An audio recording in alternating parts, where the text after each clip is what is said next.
Hello.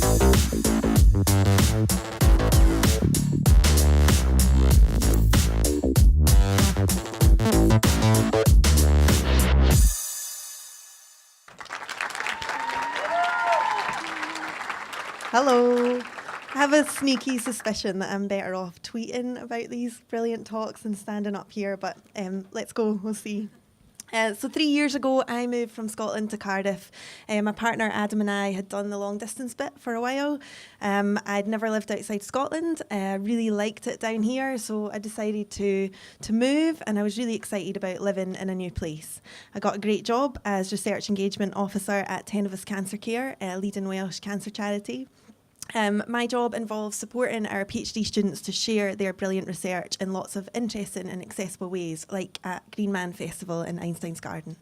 So it can be lots of fun, but on a serious note, these guys and many others like them are working so hard day in, day out to understand more about cancer and develop better treatments and really improve the life for people affected by it, and I think they're pretty brilliant.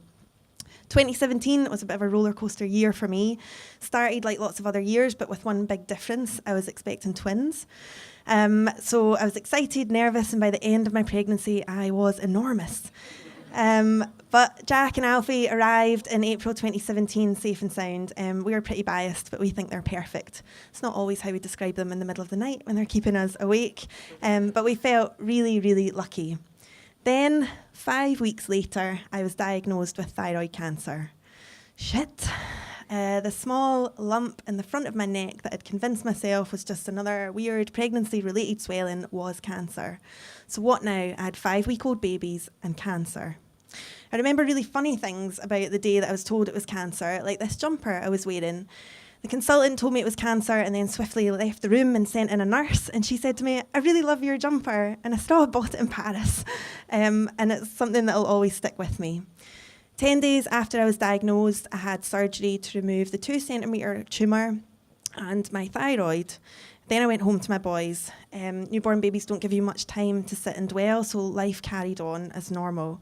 I donated my tumour to the Wales Cancer Bank. It was set up in 2004. It's basically a big collection of blood and tissue where cancer could be a possible diagnosis, stored there for research purposes. So I guess a small part of me will always be Welsh. I was given the option of having radioactive iodine treatment, which means you swallow a radioactive substance, it goes through your blood and kills any remaining cancer cells. They don't know if it's a benefit to everyone with thyroid cancer, so I opted not to have it. But if I need it in the future, I can have it then. So I'm telling you all of this because this month is Thyroid Cancer Awareness Month. I had never heard of thyroid cancer, and I work for a cancer charity. So I really feel like it's my responsibility to try and raise awareness of thyroid cancer and cancer research. Your thyroid is a butterfly-shaped gland in the front of your neck. It secretes 2 hormones. Thyroid disorders are pretty common, like under and overactive thyroid. You might have heard of them. And the 2 hormones that your thyroid produce are needed to make all the cells in your body function normally. So I miss mine a lot. Because I don't have it anymore, I have to take this medication. One of the first questions that I asked was, is it okay to take this in the morning with coffee? Despite everything, coffee is still a must. So please be thyroid aware and check your neck. If you find any lumps, don't panic. It's probably not thyroid cancer. Although thyroid disorders are common, thyroid cancer is really rare. But if you find a lump, please go and get checked out. I guess I would describe myself now as a cancer survivor. There's no right or wrong way to feel after having cancer, but I often feel like a bit of a fake. I've never had to go through chemo or radiotherapy or all the things that many other people have to go through, so I'm really lucky. I go to Velindre for regular checkups with my oncologist and my lovely Macmillan nurse Ingrid, who's been there for me since I was diagnosed. It's always a bit nerve-wracking, but thankfully so far things have been fine.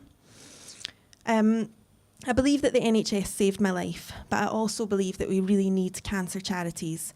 Mummy Star is another charity. They're dedicated to supporting women who are affected by cancer during pregnancy and in the first 12 months after birth. Britain remains one of the most generous nations, but we know that money's tight for a lot of people, and often those direct debits to charities are the first thing that we cancel when we're skint. I know that I have in the past. Charities have also been affected really negatively by headlines and, current scandals.